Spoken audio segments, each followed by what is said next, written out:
Hi there, this is H. Victoria Hargrove Atkerson. I'm an author and a writer. Now, we've been talking about what it takes to be a writer, and we've gone through the process of all the things you need to do before you start writing and after you start writing. After you stop writing, after you're going to put everything together in book form, or you're going to have an agent that's going to walk you through this process. So there are a few other things, not that much, but just a few other things you need to keep in mind. Be sure to write that biography I told you about the last time. Make a short one and a long one because you're going to need it. The readers want to know who you are and what you're about. So do that.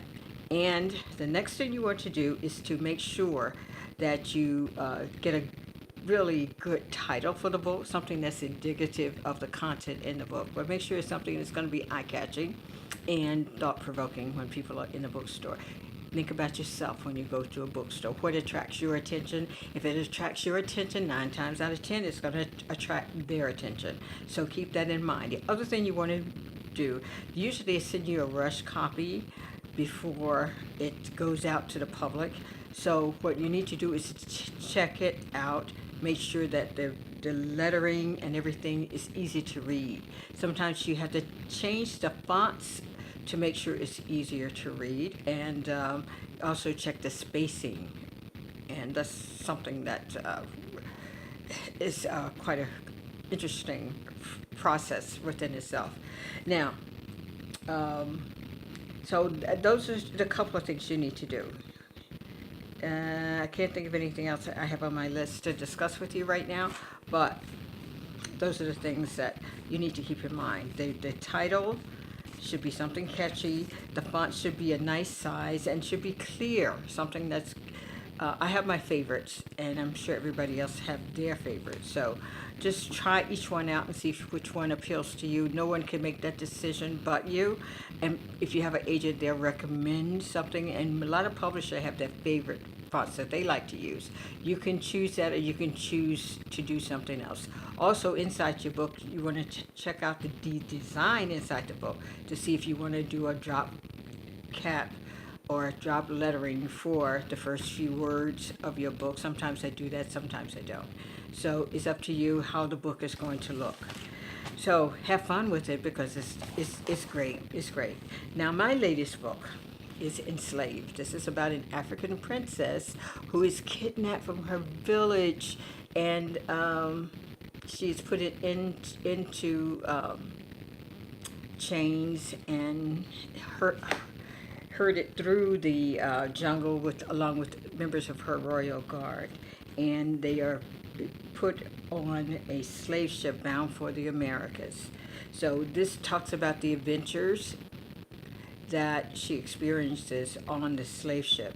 And this is a person who was raised to be a princess, to govern with her husband their tribe, and to look out for the lives and welfare of her people. This is what she was raised to do. So when she's on this slave ship, although these are not her people, she takes on that responsibility, and I think it's one that she falls into naturally. So great book. We also follow her into plantation living. There's some other pitfalls she falls into, so you need to be aware of that. As most slaves experience, they have traumas and beatings and whatever. I mean, she witnessed a lot, but this is a strong woman. Remember, she is raised by her parents. Her father is the king of their village. The mother is the queen of her village, and she marries a prince, and she becomes a princess of his tribe. And it talks about the life of each tribe, her birth tribe, and also her husband's tribe. So we get into a lot of the things that are not normally discussed when we just talk about slavery, that the people who were enslaved were brought to this country because they were skilled laborers. They didn't come here, they weren't they weren't brought here because they didn't know anything. And they always say that slaves were lazy, slow, ignorant, had no drive, had no anything. That all that stuff is just made up garbage. The people who were chosen to come to this country were the best of the best. They were chosen because they were the strongest and they were the healthiest people, because they would have to be to endure that Middle Passage, which was an awful place to be. And they had to be able to exist beyond that voyage. And they also had to work hard when they got here. So they did not bring anyone here who was weak and dumb, because they needed their skills to raise the cotton, the indigo, and all the other things that plantation life provided, which was mostly, I think, tobacco, indigo. Those are some of the things that they raised. But Africans had raised these things, and rice. I don't know if I mentioned that. These are things that the Africans had raised for centuries, and that's why they were kidnapped, so that they could come here and make the plantation owners rich, and they used those skills, because the African had to show them how to dig those rice paddies. The Europeans didn't know how to do that. The Americans didn't know how to do that.